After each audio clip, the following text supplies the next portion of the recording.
When us coaster enthusiasts ride new roller coasters, we usually have some kind of expectation, whether it's really low or really high.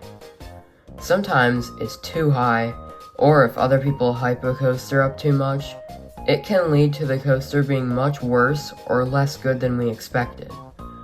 But on the other end, sometimes we can be completely blown away by a coaster to the point that we call it underrated, which are the kind of roller coasters I will be talking about today. The first coaster on the list is Thunderbolt at Kennywood. This park is home to 3 classic wooden roller coasters, and Jackrabbit usually gets talked about the most with its infamous double down that tests those upstop wheels. But I actually much prefer Thunderbolt. Not only does this coaster have many more great airtime moments all the way through, but it also has an ejector airtime moment crazier than anything on Jackrabbit. I'm talking about the insane step up into the lift hill. I don't know what happened here, but whatever happened, it reminds me of another coaster later on this list where you just fly right out of your seat. But the rest of the coaster also mixes in some crazy laterals and more great airtime on the terrain-based layout. Next up is Wicked Cyclone at Six Flags New England. If you've been watching the channel for a while, you would know that I like this coaster a lot more than most people do.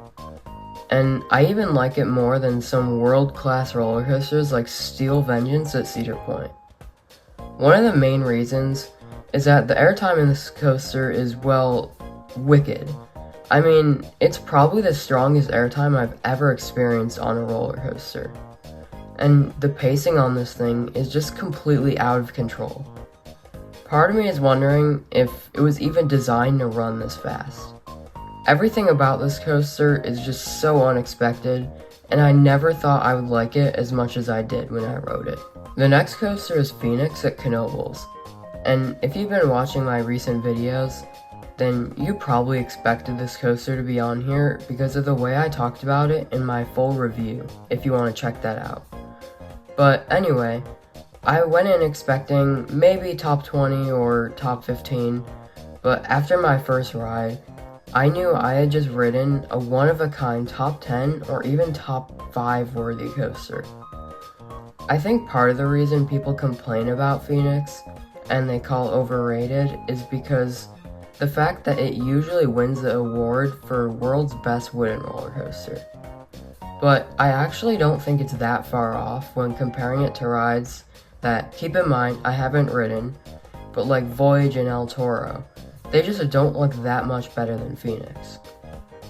The airtime on Phoenix is no joke because you completely get launched right into that buzz bar, and no other coaster in the world can prepare you for this legendary experience. Oh, and did I mention that it has my favorite finale on any roller coaster? Those 4 back-to-back bunny hills are just something that you really can't get on any other coaster.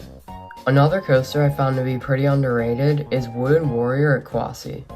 This might look like just a little family coaster, but it's an airtime machine with at least 10 strong airtime moments. It really is a shame that so many people just skip this coaster on East Coast road trips. Not to mention, these Timberliner trains have some of my favorite restraints ever between how comfortable they are and how much airtime you can get with them. I'm really surprised more parks haven't bought coasters like this, because they are great for kids to warm up to the bigger coasters, and they have great airtime for us enthusiasts to enjoy. And last but definitely not least is a coaster I've talked about for a while now. It's Ride of Steel at Six Flags Darien Lake, my home park.